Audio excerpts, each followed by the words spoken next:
I thought it might be good to go through some of the items that I carried with me in the pack in general. This is a Go Light Pinnacle in men's large, so it's the largest one that they have.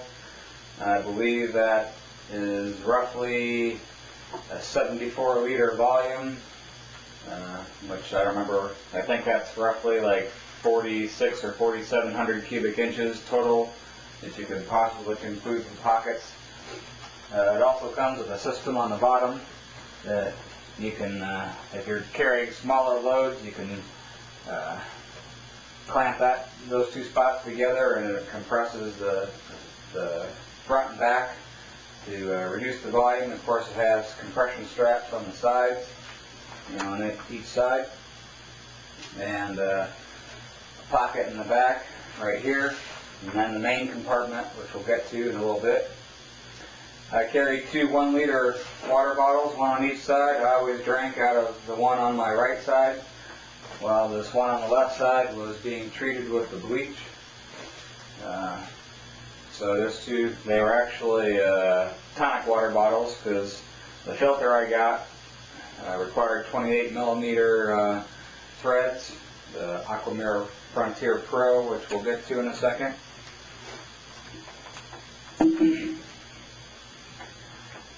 Over here in the side pocket, we have my tripod poles, one of which I lost, and we just snap together. These double, they're kind of dual use to hold up my tent, Lunar Duo. They're 44 inches long. So several times I did use these to hold up my tent so I could go use my trekking poles to do some day hiking. I plan on splicing this section, or cutting this section in two, because I did buy the inserts, so they'll only be this tall instead of that tall once they're in my pack, so I won't snag them anywhere near as much, since obviously that's why I lost the one. So I'll have two 13-inch sections and one 18-inch section when I'm done with that, and I'll re-shock cord them.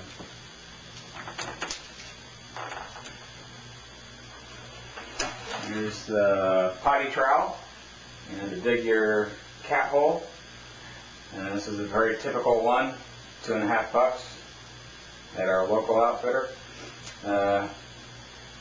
Really could use one a bit sturdier, honestly, for the Great Smoky Mountains at least. No matter where I was, it seemed the ground was just congested with roots and such.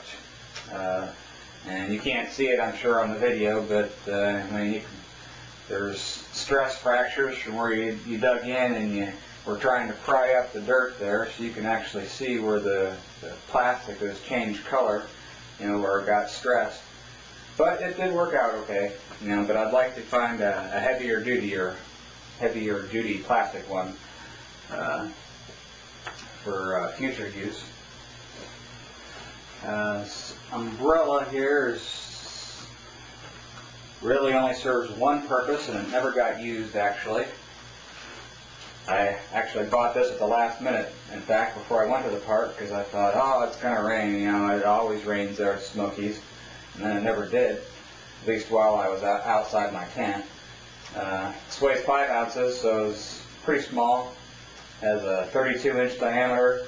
And the only reason I got this little umbrella was so I could protect my camera while I was taking pictures in the rain. So I never used it. At least it was only 5 ounces. I think that's it for that pocket. This pocket shouldn't have anything. So that's the two side mesh pockets. They can hold a pretty big bottle, as you saw. The hip pockets, these little guys here.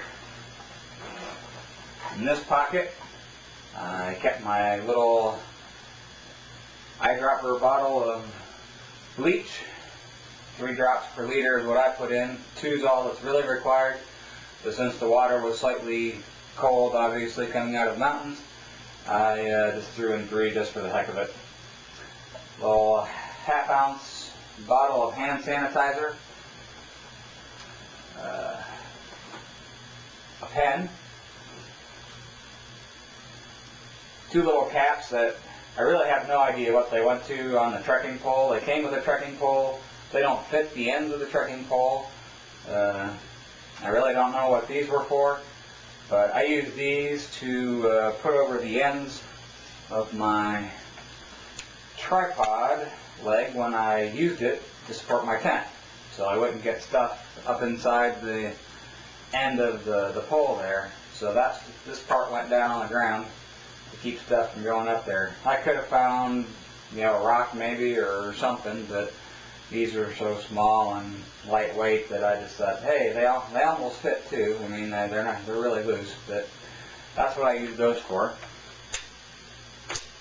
So they were in there so they wouldn't get lost. Let's see, what else do we have? Oh, and the old pocket knife, very handy for starting the striker, to light the alcohol, and the scissors, very handy. Definitely want scissors. Should be it in that pocket. And I kept my car key. There's a little kind of an ID kind of holder pocket there that I always shove my car key down so I'd be able to get back into my car when I got back. Over in this pocket on this side was where all my camera equipment went. Obviously it's taking the video right now, but here was a little tripod that those legs would slide up. That's why the duct tape is there, to increase the diameter here. The legs would slide up right there, and then I'd have a good tripod. After I lost my one leg, I hijacked this from something I had in my car, so I could wrap it around that and my trekking pole and all that kind of stuff, tighten her up, so then I'd have my third leg still. And I kept my camera in a Ziploc bag, and my neutral density filter for those times when it was a little too bright out to get a good waterfall picture. That would allow me to reduce the shutter speed, usually about 6 steps or so. So that's all that stuff. Shouldn't be anything else in there. So in this back main pocket, we'll just go through this. This is my so-called ditty bag, where basically anything that didn't have a home went, that was small. This is actually the bag that came with the pillow pump that I use, that we'll see in a little bit. Here's the repair kit for the pillow pump, which also I assumed would work for my pad if it would develop a hole, but had no issues whatsoever. So that was there.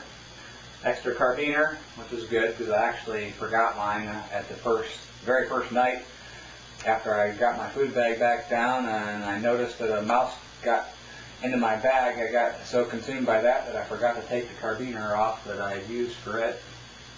So I actually had 2 extra ones in this bag. Compass, extra bottle of hand cleaner. I really wanted a 1 ounce size, but it seems like they don't make that. So I carried 2 half-ounce instead of a 2 ounce one. So this was my extra one if I ever ran out. I actually never did use this.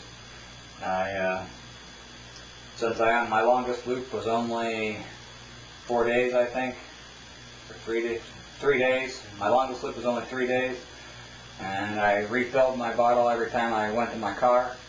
I never ran out of that first bottle that was in that pocket over there. Bug spray, never used it. 40% deep, but I never got it out a single time the entire time I was in the Smokies, which is really surprising. And there were several times where the bugs were really annoying, and they kept flying around, especially at Site 26 and at Derrick Knob Shelter, but they didn't bite. I probably only got bit by a mosquito or something like that maybe 5 times, certainly not more than 10 times the entire time I was there. So it was worth it not to have all that nasty stuff on me.